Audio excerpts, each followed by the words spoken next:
What's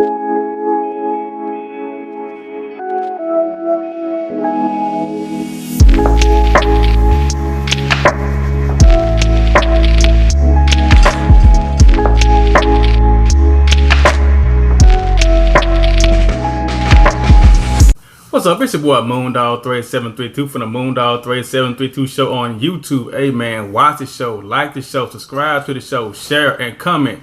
Also the merchandise, the MoonDog38732 show, myshopify.com. The MoonDog38732 show, myshopify.com. And with that being said, you know what we're doing? We're promoting people. We're promoting their businesses. And right now we have a special guest on the show today. And she has a different business than what I've shown before. You know, I've shown plumbers. I've talked about people doing cakes. I've talked about people starting their own businesses and clothing lines. So today we have Ashley.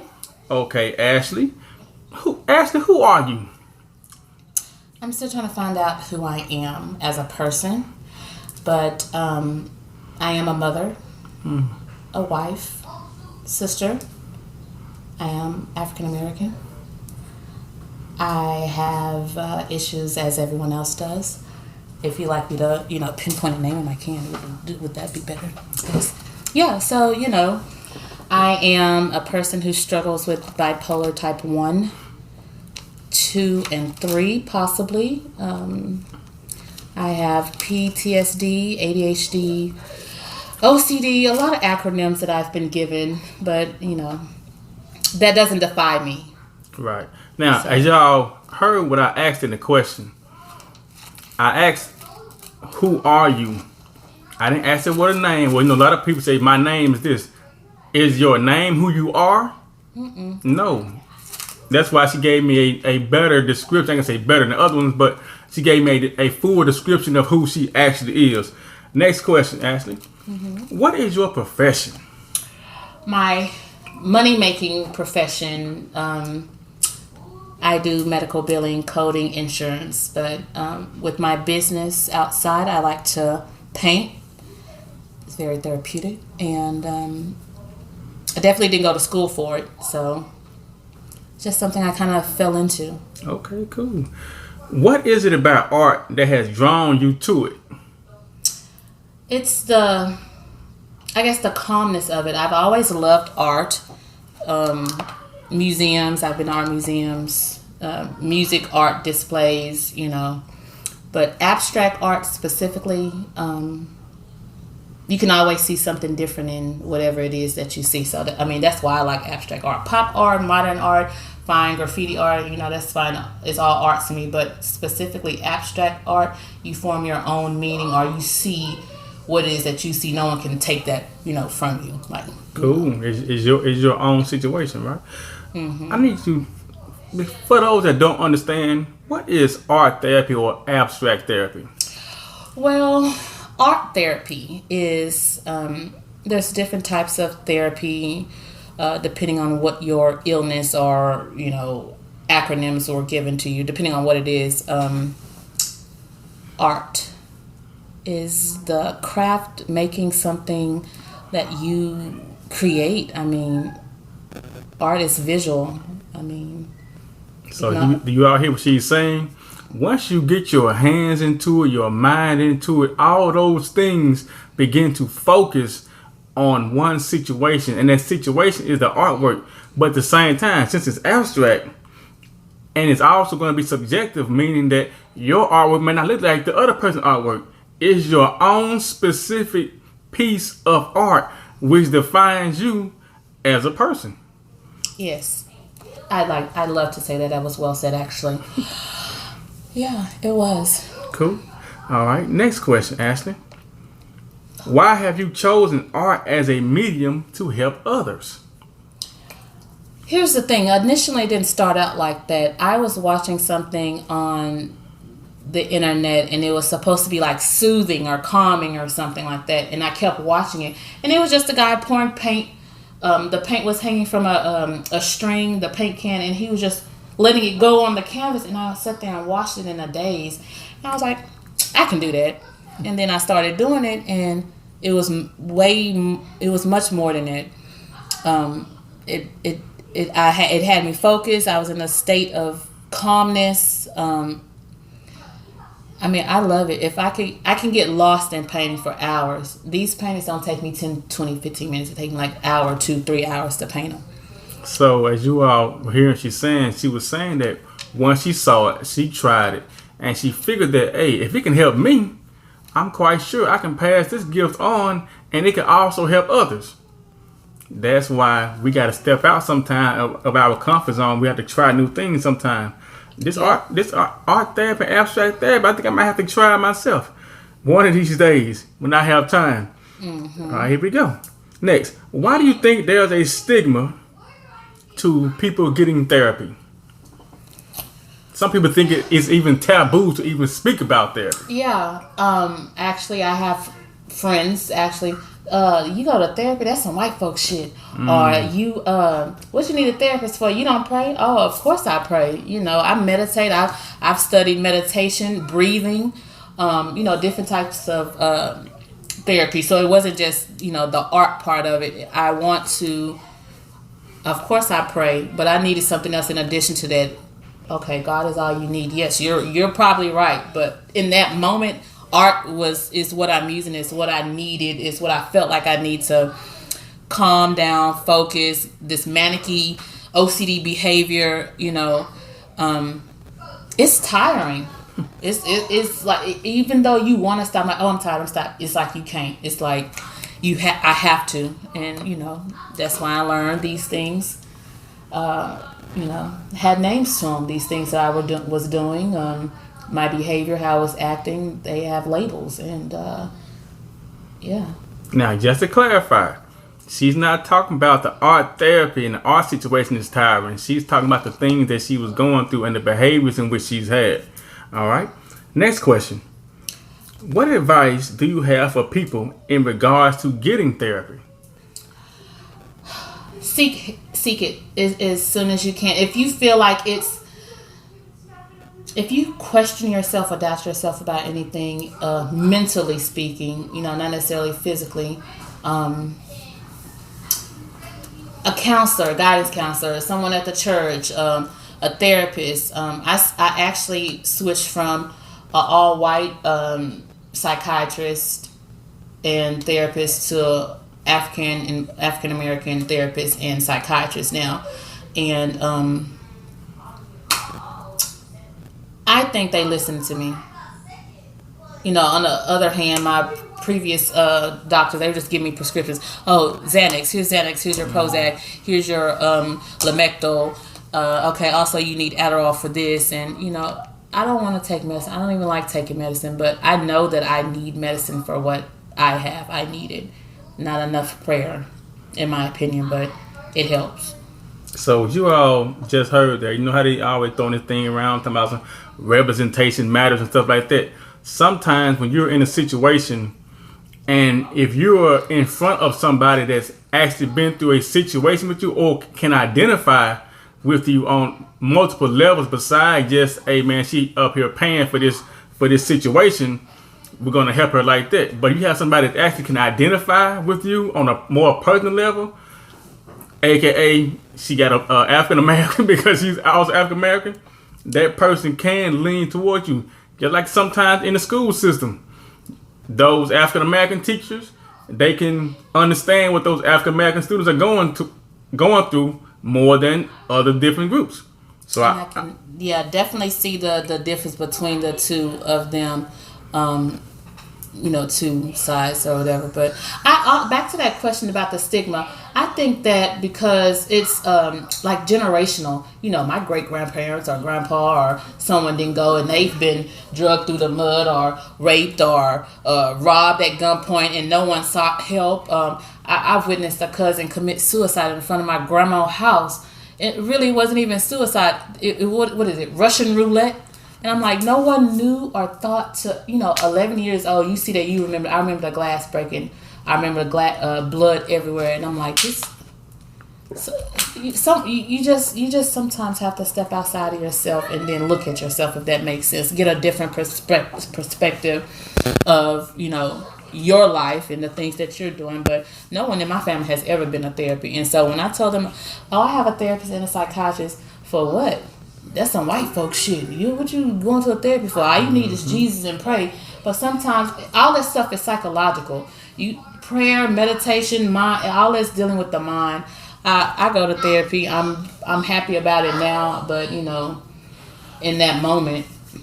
Understood. Because a lot of times when you do something different than what the family is doing, the norm, sometimes your family will ostracize you or tell you things to make you not seek that type of help just so that you can belong to that group. And they have. Girl, you go to church on Tuesdays and Wednesdays, which is fine, But I also, in addition to church or in addition to pray, learning my breaths, breathing, meditation. You meditate when you come before God, and that's one thing. So I think they go hand in hand. They're both psychological, mind, and I need them both. I'm not gonna lie. Understood. Now, with that being said, why is art therapy or abstract therapy important to you? It's important to me because it gives me that outlet, and I feel like I can help someone else. If you know what, I'd much rather help someone else than myself. So I know about the mental health, the different types of illnesses and diseases. I felt like I could use my artwork as a platform to get that knowledge out there, that education out there for different types of mental illnesses and studies and different type of prescriptions and things like that. So I think it goes beyond art. There are different types of therapy, different types of therapeutic services, but for me, art, calm, creating, making something, that works for me. Cool. Now, the MoonDog38732 show, we're a little bit different. We believe in making sure we straight first. Meaning, if you ever been on an airplane and they tell y'all when if something goes wrong with the plane, the little breathing apparatuses is going to fall down. Do yourself first. Do yourself first. Put your own mask on. Put your own mask on first. Then make sure they're straight. It's just like when you're swimming and somebody drowning. You gotta make sure you're straight first, because once you go out there and grab that person, they're gonna drown both of y'all. Mm-hmm. So me, I'm gonna make sure I'm straight, and then I'm gonna pass it on if I can to somebody else. Next thing, dealing with this art therapy or abstract therapy. Mm-hmm. What is your definition of success? So success to me is not monetary value. Success to me in this business, dealing with mental health. If I'm calm, if I am maintaining, there's no manic episodes, there's no violence, there's no any of that, I think that's success to me. If I never sold a painting, if I was still able to get something out there to the people as far as websites, education, whatever, if you saw that and you took that and ran with it and helped somebody else, that's success to me. Even though I won't know it, I won't know it paid off, but as long as I can pay it forward type deal. But yeah, I don't measure my success in money. Even in real life, I don't measure my success in life with money, monetary. It's just can't take it with you. Speaking of which, Ashley, when I was coming from Seattle, and it was a guy, let's just say he had gold teeth, he had his woman with him, mm-hmm. He had a pocket full of money. Mm-hmm. But he goes into the place to buy something to eat, and they tell him they're only taking debit cards. So all that success he had in his pocket with that money measured down to a plastic card. Was measured all the way. His whole knot was insignificant because nobody would accept it. So you have all this money, all this success, but nobody accepts your version of success. Mm-hmm. It's meaningless. Yeah. All right. Next question. What are some of your immediate goals, your short-term goals? My short-term goals right now are focus and my anxiety. My anxiety is high, dealing with current events going on in the family. So if I can maintain that, what was the question? I'm sorry. I was some of your short-term goals. Oh, my short-term goals. Yeah. Would be my self-help first. And of course my family, my son, he is dealing with a lot as well. And whatever I can do to help him, I'd rather help him first than myself. But short-term speaking, it's not even to sell paintings. I just want to help. I'd rather help other people than myself, which is not a good thing, because that's what happened. I put myself last, and I worry about myself last, and that's why I found out late that all this behavior throughout life, school, college, high school, is led up to, because you had this. This is what happens when you have this, and I'd rather live in a short term instead of long term, if that makes any sense. I don't want to. I'm here for today, right now. It makes plenty of sense to me, because I tell people all the time, hey man, today I'm gonna do this. Today I'm gonna do this. A lot of times when I plan stuff, matter of fact, when I went home to Mississippi, I had a whole plan, whole schedule, and when I got there, it rained from Sunday to Thursday, and it flooded all the surrounding areas. So it pushed my entire schedule back and everything else. And all the plans were like so-called washed down and drained, not to be pun intended. With that being said, Ashley, what motivates you? I know you talk about your son. I know you talk about making sure you're straight. But what other things motivate you? Money always is a motivation, but I try not to mention that as the first thing, but it is. Money is the motivation. But what motivates me to get up and paint is my feelings, how I feel that day. And I don't want to be like cliche, I'm feeling blue, let me do clouds today. No, I've been fascinated with clouds since like the 7th grade. Different types of clouds. So, I want to get up and learn how to do different techniques, and that's what like gets me up my today I'm going to watch this, today I'm going to watch a cloud pour, today I'm going to watch a ring pour, today I'm going to watch or learn how to do these different type of techniques. So that's like an added bonus to get up. Yes, I do thank God for waking me up in the morning, but also today I want to learn this. Today I'm going to try this method. Today I'm going to use my blow dryer, or today I'm going to do resin. So always learning something is what like motivates me. I just can't see myself laying in bed all day without a reason, unless I'm sick. Now, did you all hear what she said? One of the things she said that I got from that is that even though she has this, and this going on, or whatever acronyms or letters she has associated with it, she still finds a way to get up and learn something new that may aid her or may aid someone else through her art therapy and her abstract therapy. Last question, Ashley. What is your ultimate goal? The ultimate goal for your art abstract therapy venture? My ultimate goal is to reach the unreachable, the left out, through a different type of release, I guess. My ultimate goal is to, of course, self-help, myself mentally, physically, and then also to spread that on, like pay it forward type thing. Like I believe in karma, like goes around comes around. I want to pay it forward, help other people if I can in the process, and if I don't, like I said, if I don't even sell a painting, at least I'm able to get something different out to someone who it may not have reached in the past. So because of the stigma, Exactly. So it's different. Something different. I mean, there's music therapy, I've tried that, but being an emotional person, it's like I really was attached. Music will get you crunk up, or it will slow you down. Either or, it'll do all of the above. Don't put no Lil Jon on, talking about some throw your hood up. Now, with that being said, Ashley, when I was in California, Venice, I was talking about the dichotomy, because when you see some parts of California or LA, it's like wonderful, but like right around the corner is like a large homeless situation. So when I went to Venice, I saw a guy actually having a conversation with a tree, and he was out there boxing the tree. And it showed me that, like she was saying, like a lot of people are left out. And being in the so-called richest country in the world, I'm not sure why we have people that are left out. But y'all just heard Ashley. She's here to help. She's going to help others. She's going to reach as many as she can. She's going to get her medium out there. And you are going to be hearing big things from Ashley very, very soon. Ashley, Thank you for coming to the MoonDog38732 show on YouTube. Once again, the merchandise is at the MoonDog38732 show, myshopify.com. The MoonDog38732 show, myshopify.com.